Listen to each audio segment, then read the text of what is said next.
मुलांना शिक्षकांचा मार खाऊ द्या, अन्यथा पोलिसांचा मार खावा लागेल. नमस्कार. झुंजार न्यूजमध्ये आपलं स्वागत. सध्याच्या काळात विद्यार्थ्यांची शिस्त बिघडत चाललीये का? शिक्षकांचा धाक कमी झालाय का? संगमनेर तालुक्यातील पानोडी येथे पार पडलेल्या एका पालक मेळाव्यात आश्वी पोलीस स्टेशनचे सहाय्यक पोलीस निरीक्षक दीपक बर्डे यांनी पालकांना आणि विद्यार्थ्यांना एक असा इशारा दिलाय जो सध्या सोशल मीडियावर चर्चेचा विषय ठरतोय. मुलांना शिक्षकांचा मार खाऊ द्या, अन्यथा भविष्यात पोलिसांचा मार खावा लागेल, असं रोखठोक मत त्यांनी मांडलंय. नेमका काय आहे हा प्रकार? पाहुयात हा सविस्तर रिपोर्ट. संगमनेर तालुक्यातील पानोडी येथे सरदार शिवराव भवानराव थोरात विद्यालयात विशेष पालक मेळाव्याचे आयोजन करण्यात आले होते. या मेळाव्यात प्रमुख व्याख्याते म्हणून उपस्थित असलेले आश्वी पोलीस स्टेशनचे सहाय्यक पोलीस निरीक्षक दीपक बर्डे यांनी पालकांशी संवाद साधताना थेट आणि परखड शब्दात मार्गदर्शन केले. विद्यार्थ्यांमध्ये शिस्त लावण्यासाठी शिक्षक आणि पालकांचे योगदान किती महत्त्वाचे आहे हे सांगताना त्यांनी एक गंभीर इशारा दिला.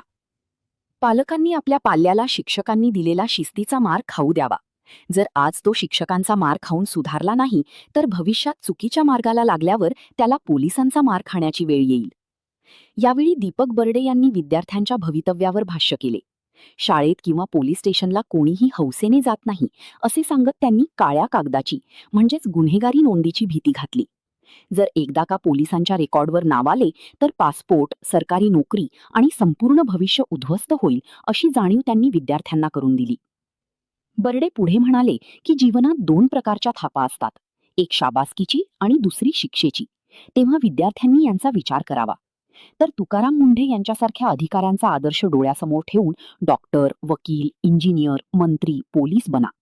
तर सुरक्षितता म्हणून गुड टच बॅड टच बद्दल माहिती आणि मुलींच्या सुरक्षेसाठी डायल 112 हेल्पलाईनचा वापर करण्याचे आवाहन केले. त्याला भेटायला येतं, त्याला घेऊन जातं, वरातीला घेऊन जातं, इकडे तिकडे घेऊन जातं, हॉटेलमध्ये बसतात. काही काही विद्यार्थी 9वी-10वीचे विद्यार्थी हॉटेलमध्ये जेवणारे आहेत, त्यांच्यावर लक्ष द्या. त्यांना मोबाईल ही वस्तू देऊ नका. 10वीपर्यंत मोबाईलची काहीच गरज नाही विद्यार्थ्यांना. ना त्यांना कोणता कोड त्याच्यामध्ये डाउनलोड करावा लागतो, काही करावं लागत नाही. मोबाईल हा अतिशय घातक वस्तू आहे. शिक्षण म्हणून घेतली, मार्गदर्शन म्हणून घेतली, एक सर्च केलं गुगलवर, तुम्हाला मार्गदर्शन करायला भरपूर त्याच्यातून उपलब्ध होतं. पण त्याच्यातून काय चांगलं घ्यायचं आणि काय वाईट घ्यायचं हे आपण ठरवायचं असतं. या मोबाईलमुळं काही काही मुलं डिप्रेशन मध्ये गेलेले आहेत. पालक तर गेलेच गेले, मुलं पण गेलेले आहेत. आणि विद्यार्थी मित्रांनो, कोणी असं आपल्या वडिलांचा, आईचा मोबाईल घेऊन कोणी गुपचूप काही त्याच्यावर गेम खेळतं असं काही आहे का? कोणी आहे? 100% आहे. मी तुम्हाला सांगतो, या ठिकाणी 90% मुलं हे मोबाईलचा वापर करतात आणि त्यांना, मला जे माहिती नाही, आज आम्ही माझा 70च्या दशकातला जन्म आहे. आमच्या काळात मोबाईल नव्हते, आम्हाला सुद्धा कळत नाही मोबाईलमध्ये काय आहे, डाउनलोड करायचं आणि काय गेल्यावर कुठं जातं माणूस. पण तुम्हाला माहिती आहे. परंतु एक लक्षात ठेवा, आज मोबाईलचा नंबर दिल्याशिवाय बँक अकाउंट लिंक होत नाही, पुढं आधार कार्ड लिंक होत नाही. विशिष्ट ठिकाणी मोबाईलचा नंबर द्यावाच लागतो. आपले पालकांचे पैसे असतात, त्यामध्ये पालकांचे पैसे असतात. तुमच्या एका चुकीच्या क्लिकमुळं पालकांचे हजारो रुपये हॅकर्स काढून घेत असतात. नुकसान कोणाचं आहे विद्यार्थी मित्रांनो? आपल्या पालकांचं, आपल्या घराचंच नुकसान आहे ना. त्याच्याकरता कोणी हात लावायचा नाही. पालकांना विचारल्याशिवाय मोबाईलला कोणीही हात लावायचा नाही, एवढी खबरदारी घ्यायची. आणि कायदा जसा मोठ्या माणसांना आहे तसा तुम्हाला पण आहे. बालकांचे लैंगिक अत्याचार यासाठी एक शासनाने एक सेपरेट ऍक्ट बनवलेला आहे. तुम्ही या ठिकाणी जे ऍक्टिव्हिटीज करता, तुमच्या भगिनींना त्रास देता या ठिकाणी, असं समजू नका. तुम्ही जर आपल्या भगिनींना, आपल्या विद्यार्थी भगिनींना जर त्रास दिला तर 100% तुमच्यावर गुन्हा दाखल होणार बाल लैंगिक अत्याचाराखाली. आणि तो कायदा इतका कडक आहे तर त्याच्यामध्ये ताबडतोब ऍक्शन. कळत न कळत तुमच्या हातून गुन्हा घडतो, त्याच्यामुळे तुम्ही त्याला हात लावायचा नाही. कोणत्याही विद्यार्थी, प्रत्येक विद्यार्थिनी आपली बहीण आहे आणि प्रत्येक विद्यार्थी शाळेतला आपला भाऊ आहे, हे नातं ठेवून तुम्ही वागायचं या ठिकाणी. आणि हे जर तुम्ही, हे संस्कार 2% मार्क कमी पडू द्या. मी जबाबदारीने बोलतो या ठिकाणी. लोक, तुम्ही पालक म्हणता की काय आमच्या मुलांना तुम्ही सांगता, आपल्या विद्यार्थ्यांना 2% मार्क कमी पडून द्या, पण त्यांच्यामध्ये बाल संस्कार हे ओतप्रोत भरलेच पाहिजे. 4थी-5वी मध्ये मुलांच्या वर जे बाल संस्कार होतील ते आयुष्यभराची त्यांची शिदोरी आहे. ते मुलं कधीच वायाला जाणार नाही, एक लक्षात ठेवा. आपल्याकडे बघा स्वामी समर्थांचं सेवा केंद्र आहे.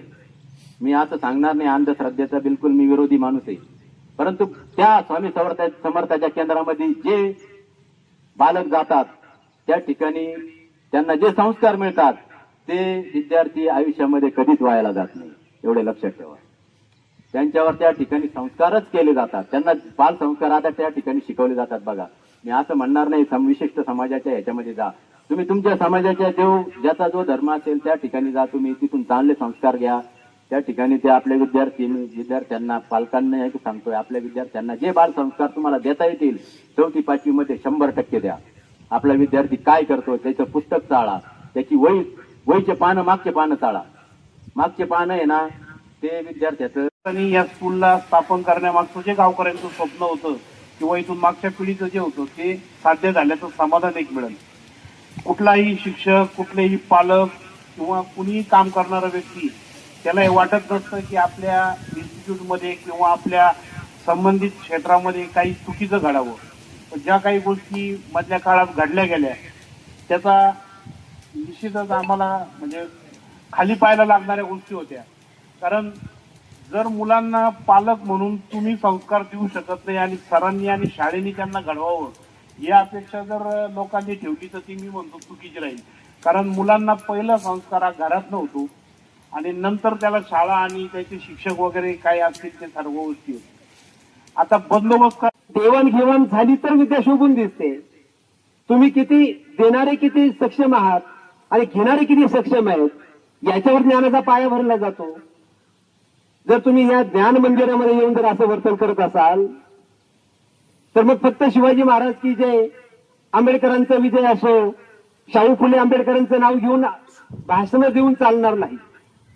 विद्यार्थ्यांना सुद्धा फक्त ती चित्र पाहून त्यांच्या जयंती पुण्यतिथी साजरे करून चालणार नाही. त्यांचा एक एक विचार अनुकरण केला पाहिजे. त्यांच्या एका विचाराचा आपण अभ्यास केला पाहिजे की अतिशय खडतर परिस्थितीमध्ये समाज घडवण्याचं काम त्यांनी केलं आणि त्या वाटेवर आपल्याला चालायचं आहे. आपल्याला घडवायला नाही जमलं तरी चालेल, पण बिघडवायचं मात्र काम करू नये.